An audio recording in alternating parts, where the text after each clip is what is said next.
إن الحمد لله نحمده ونستعينه ونستغفره ونعوذ بالله من شرور أنفسنا وسيئات أعمالنا من يهده الله فلا مضل له ومن يضلل فلا هادي له وأشهد أن لا إله إلا الله وحده لا شريك له وأشهد أن محمدا عبده ورسوله صلى الله عليه وعلى آله وسلم يا أيها الذين آمنوا اتقوا الله حق تقاته ولا تموتن إلا وأنتم مسلمون يا أيها الناس اتقوا ربكم الذي خلقكم من نفس واحدة وخلق منها زوجها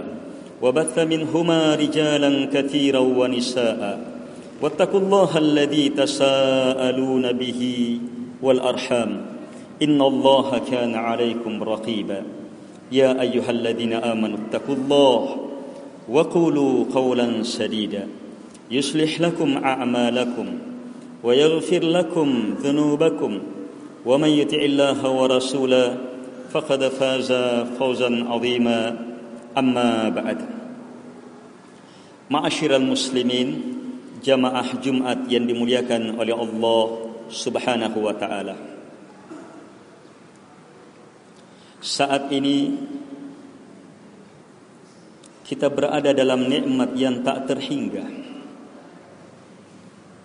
Nikmat yang teramat banyak. Saat ini kita masih diberi kehidupan di tengah banyaknya kematian dan sebab-sebab kematian Allah nampakkan kepada kita. Tapi kita masih terpilih untuk menghirup udara hari ini. Ini nikmat besar. Saat ini dalam hidup kita masih diberi nikmat kekuatan, kesehatan. Coba lihat, banyaknya orang yang masih hidup tapi terbaring menderita dalam kesakitan. Kita masih terpilih untuk sehat, kuat. Ini nikmat yang sangat besar. Detik ini kita berada dalam kemuliaan yang tak tertandingi. Tidakkah kita dimudahkan melangkahkan diri ke masjid, menjawab panggilan Allah Subhanahu wa taala di tengah banyak orang yang hidup sehat, tapi tertentu dan terpilih orang-orang yang memenuhi panggilan Allah Subhanahu wa taala.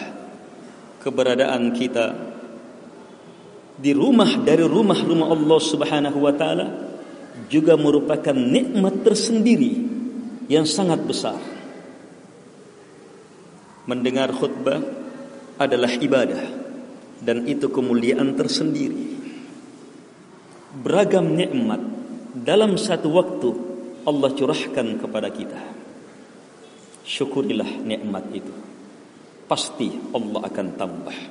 Allah telah tegaskan, la in syakartum la azidannakum. Jika kalian syukuri, pasti saya tambah. Pasti saya tambah. Kesyukuran terhadap nikmat hidup akan menambah kekuatan hidup. Kesyukuran terhadap nikmat kesehatan akan menambah kekuatan. Kesyukuran terhadap nikmat kesempatan akan semakin terbuka kesempatan kebaikan. Kesyukuran terhadap nikmat penghambaan akan menambah penghambaan. Kesyukuran terhadap nikmat harta akan menambah harta semakin berberkah. Kesyukuran terhadap beragam nikmat Allah pastikan, la azidannakum. Pasti saya akan tambah. Karena itu jamaah, yakin akan kepastian Allah Subhanahu wa taala bertambahnya nikmat saat hamba bersyukur kepadanya. Hanya dalam kenyataan Allah menegaskan, wa qalilum min ibadiyasy syakur. Hanya sedikit dari hamba-hambaku yang bersyukur. Semoga Allah memilih kita mengokohkan kita berada di jalan hamba-hambanya yang bersyukur. Kaum muslimin, jamaah Jumat yang dimuliakan oleh Allah Subhanahu wa taala. Di tengah musibah, yakinlah rahmat Allah terbuka seluas-luasnya. Di balik musibah, pastikan ada hikmah demi hikmah yang Allah inginkan semakin kita pahami. Di balik cobaan, goncangan, pastikan ilmu bahwa Allah inginkan kita semakin kuat, semakin dekat dengannya. Ada satu ilmu penting dari baginda Rasul alaihi salatu wassalam tentang rahasia kekuatan dalam menghadapi kondisi apapun. Nabi alaihi salatu wassalam bersabda, "Al-mu'minul qawi khairun wa ahabbu ila Allah minal mu'minid da'if wa fi kullin khair." Seorang mukmin yang kuat lebih baik dan lebih Allah cintai dari orang mukmin yang lemah, tetapi semuanya dalam kebaikan. Sebab kalau mukmin selemah-lemahnya tetap lebih baik, tetap lebih mulia dari siapapun orang kafir. Sebab keimanan memastikan kemuliaan. Hanya di antara yang mulia ada yang lebih mulia, dan kemuliaan itu ditentukan pada kekuatan iman. Semakin kuat iman, semakin baik dan semakin Allah cintai. Semakin baik, kedudukannya semakin tinggi. Wa ahabbu ilallah, semakin Allah cintai. Karena itu kuatkan iman. Gimana caranya? Nabi lanjutkan mengungkap 4 rahasia kekuatan iman. Ihris ala ma yanfa'uk, penuh semangat terhadap apapun yang bermanfaat bagi kamu. Wasta'in billah, minta tolong hanya kepada Allah Subhanahu wa taala.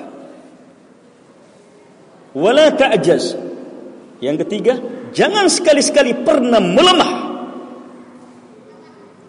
Wa in asabaka syai' fala taqul law anni fa'altu kada wa kada lakana kada wa kada, walakin qul qaddarallahu wa ma syaa fa'al. Yang keempat, jika musibah menimpamu, turun ketentuan Allah, musibah menimpamu, maka jangan sekali-sekali kamu mengatakan seandainya begini, maka begini. Jangan. Kalau sudah turun, jangan lagi ada seandainya. Setelah Nabi larang, jangan mengucapkan seandainya setelah turunnya musibah. Nabi tuntun apa yang harus diucapkan. Tetapi ucapkan kata Nabi, qaddarallahu wa ma syaa fa'al. Allah telah takdirkan, apapun yang ditetapkannya pasti terjadi. Kenapa tidak bisa mengucapkan seandainya? Nabi jelaskan, fa inna law taftahu amal syaitan, karena berandai dalam kondisi seperti ini membuka pintu-pintu syaitan, membuka pintu-pintu sendal. Seandainya saya begini maka tidak begini. Tidak mungkin tidak begitu kalau Allah sudah takdirkan. Lagi pula sudah terjadi. Kalau dibuka seandainya, terbuka pintu syaitan. Apa pintu syaitannya? 1, buruk sangka kepada Allah Subhanahu wa taala. 2, rusak keimanannya terhadap takdir Allah Subhanahu wa taala. 3, akan masuk ke dalam lemah. Kapan melemah, tambah buruk sangka kepada Allah, maka beragam penyakit hati akan semakin. Kalau sudah beragam penyakit hati seperti ini, sudah jasad pun akan,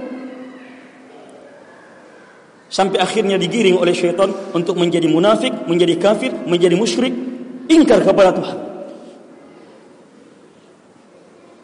Tetapi saat turunnya musibah, langsung kita ucapkan qaddarallahu wa ma syaa fa'al. Allah sudah takdirkan, takdirnya pasti terjadi. Ridha terhadap musibah, ridha terhadap musibah mengantar hamba kuat menghadapi musibah. Nabi alaihi salatu wassalam bersabda, "Inna idhamal jaza ma'a idhamil bala, wa idha habba Allahu qauman ibtalahum, faman radiya falahu ridha, wa man sakhita falahu sakhat." Sungguh besarnya pahala, besarnya kemuliaan, beriringan dengan besarnya cobaan. Setelah itu Nabi tegaskan, jika Allah telah mencintai sebuah kaum, maka Allah akan timpakan bala kepadanya. Sehingga siapa yang ridha terhadap balanya Allah, maka baginya ridha Allah Subhanahu wa taala. Tapi siapa yang marah, keluh kesah, tidak terima, maka baginya murka Allah Subhanahu wa taala. Itu ilmu besar, kuat, hebat, bahkan meraih kemuliaan tertinggi di atas cinta, diridai oleh Allah Subhanahu wa taala saat musibah menimpa. Kemudian kita kembali kepada kekuatan pertama yang Nabi sebutkan. Wasta'in billah, ihris ala ma yanfa'uk. Penuh semangat terhadap apapun yang bermanfaat bagi kamu. 4 ilmu ini, 2 perintah, 2 larangan. 2 perintah, pertama, penuh semangat, hirs, miliki hirs, dan minta tolong kepada Allah. Ini perintahnya. Yang kedua, 2 larangan, jangan melemah. Jangan melemah. Apalagi sampai mengatakan, saya tidak bisa kayaknya. Padahal ada orang yang lebih lemah dari dia bisa, tapi saya tidak bisa. Jangan melemah. Mau kuat, jangan melemah. Apalagi sampai mengucapkan jangan sekali-sekali. Larangan yang ketiga, saat musibah turun, ketentuan Allah turun, maka jangan sekali-sekali berandai-andai. Tapi serahkan kepada Allah, gantungkan kembali kepada Allah, imani takdir Allah Subhanahu wa taala pasti terjadi, maka kita akan kuat. Lihat yang pertama, ihris ala ma yanfa'uk. Penuh semangat terhadap apapun yang bermanfaat bagi kamu. Para ulama sebutkan, tegaskan, dan tidak ada perselisihan dalam penjelasan ini. Apa yang bermanfaat bagi kamu? Yang bermanfaat bagi kamu dalam dunia, alam barzah, akhirat kamu. Apakah dia urusan agama atau urusan dunia? Bukan hanya urusan agama, urusan dunia bermanfaat di dunia, alam barzah, akhirat. Berapa banyak orang dengan perdagangannya, dengan pertaniannya, dengan perkebunannya, dengan perikanannya, urusan dunia. Tapi dengan sebab itu berberkah dunia, alam barzah, akhiratnya. Sebab tertuntun di jalan Allah, tertuntun ke arah sedekah, tertuntun ke jalur-jalur kebaikan. Harus miliki hirs, penuh semangat terhadap apapun yang bermanfaat dunia, alam barzah, akhirat kita. Miliki hirs itu. Hirs adalah keinginan kuat yang disertai dengan perbuatan. Kalau sekedar mau tapi malas untuk melakukan, itu bukan hirs, itu angan-angan namanya. Yang Nabi perintahkan adalah miliki hirs. Miliki hirs, keinginan kuat terhadap kebaikan yang disertai dengan tindakan, dan harus terhadap apa yang bermanfaat. Lihat solat, lihat puasa, lihat sedekah, lihat beragam kebaikan. Saat turun musibah, berapa banyak manfaat yang bisa diwujudkan saat turun musibah. Kesabaran, bertaubat, berzikir, berdoa, beristighfar, beristiazah, belum lagi membantu orang, menyelamatkan ini. Beragam, banyak sekali manfaat. Harus penuh semangat. Itu kekuatan. Allah turunkan musibah untuk melihat siapa yang kuat dan semakin kuat. Ada orang saat turun musibah menggelepar, dia tidak fikirkan orang lain. Tetapi Masya Allah, tetap dekat kepada Allah, bagus. Tapi ada yang lebih kuat. Bersamaan dengan turun musibah, bahkan mungkin dia yang lebih parah, tapi bersamaan dengan itu dia tidak terlalu pedulikan kondisi dirinya, justru kondisinya saudara-saudaranya yang dia bantu. Ini lebih kuat. Kenapa? Memiliki hirs, kekuatan semangat untuk mengambil kebaikan. Beda jamaah membantu saat tenang dengan membantu saat turun musibah. Berlipat-lipat bedanya. Apalagi dilakukan di 10 awal bulan Dzulhijjah ini. Amalan akan menjadi amalan terbaik, terindah dalam hidup kita Amalan akan menjadi amalan yang paling bermanfaat di dunia, alam barzah, di akhirat kita. Yakin saat kita dikumpul di padang mahsyar, amalan-amalan di hari inilah yang paling membahagiakan kita. Hirs, semangat betul. Miliki semangat itu terhadap apa yang bermanfaat. Kalau Allah sudah turunkan musibah, maka di antara hikmahnya adalah teguran besar dari Allah supaya merubah cara berfikir. Jangan melemah, harus betul-betul hirs, penuh semangat. Kalau kita miliki ini, hirs dalam ibadah, dalam urusan agama ataupun dalam urusan dunia, bisa memberi manfaat terhadap diri, anak keluarga kita, masyarakat, maka miliki yang kedua, kekuatan yang kedua. Tidak cukup yang pertama, harus miliki yang kedua. Wasta'in billah, minta tolong hanya kepada Allah, bertawakal hanya kepada Allah, serahkan seluruhnya kepada Allah. Dengan ini apa? Kita akan semakin kuat, semakin tertolong, semakin terbantu, berberkah itu keadaan. Tapi tanpa minta tolong kepada Allah, maka sulit kita maju, sulit kita berbuat. Kalaupun kita bisa maju, bisa berbuat, bisa berhasil melakukan sesuatu, maka yang muncul adalah ketakaburan. Muncul ketakaburan. Yang muncul setelah berhasil beribadah. Woi, saya hebatnya ibadah saya, hebatnya ini saya. Dia puji dirinya. Tapi orang yang beristi'anah, minta tolong kepada Allah, sehabis beribadah melakukan kebaikan besar, apa yang disebut? Semata kebaikan dari Allah. Seandainya bukan Allah, saya tidak akan bisa. Sebab dia yakin betul, semuanya karena pertolongan Allah Subhanahu wa taala. Harus miliki ini. Dan ini pembeda kita dengan orang kafir dalam semangat kerja. Pembeda kita dengan orang kafir. Kita minta tolong betul hanya kepada Allah, pasrah betul kepada Allah, tidak kepada diri kita, tidak kepada keahlian kita, tidak kepada ilmu kita, tidak kepada teman-teman kita, tidak kepada siapapun juga selain Allah.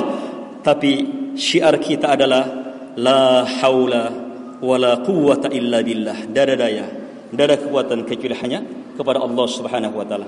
Kalau kita sudah miliki ini, maka selamatkan diri dari bahaya kekuatan. Yang membahayakan adalah kalau kita buka pintu melemah. Makanya Nabi langsung larang, wala ta'jaz, jangan sekali-sekali pernah melemah.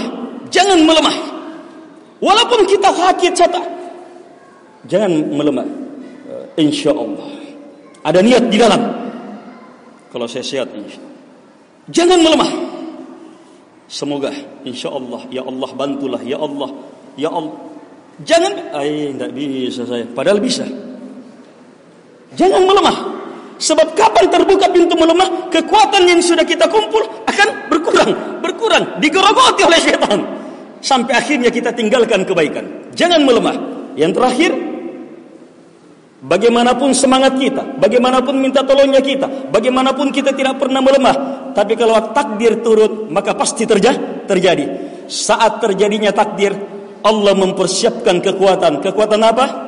Berserah kepada Allah, bertawakal kepada Allah, wujudkan keimanan terhadap takdir Allah Subhanahu wa taala. Ucapkan qaddarallahu wa ma syafa'al. Allah sudah takdirkan. Apapun yang terjadi, maka pasti terjadi. Musibah yang muncul, hadapi dengan keimanan terhadap takdir. Kemudian wujudkan dengan terus bersemangat. Kemudian minta tolong hanya kepada Allah Subhanahu wa taala. Kemudian jangan pernah melemah. Kapan kita miliki ini? Yakin dalam waktu beberapa bulan penduduk Masambah bisa menjadi lebih baik dari semua penduduk yang lainnya. Walaupun sudah pernah di Porak-Pandak, bisa berubah berlipat-lipat. Sebab apa? Cobaan sebenarnya adalah untuk menggerakkan hamba-hamba Allah menjadi lebih baik. Caranya, sikapi musibah dengan 4 ini. Tetap penuh semangat. Minta tolong hanya kepada Allah. Jangan pernah melemah. Pasrahkan kepada Allah musibah yang telah menimpa. Semoga bermanfaat. Lebih dan kurangnya mohon dimaafkan. Hadanallahu wa iyyakum ajma'in. Subhanakallahumma bihamdik, asyhadu an la ilaha illa anta, astaghfiruka.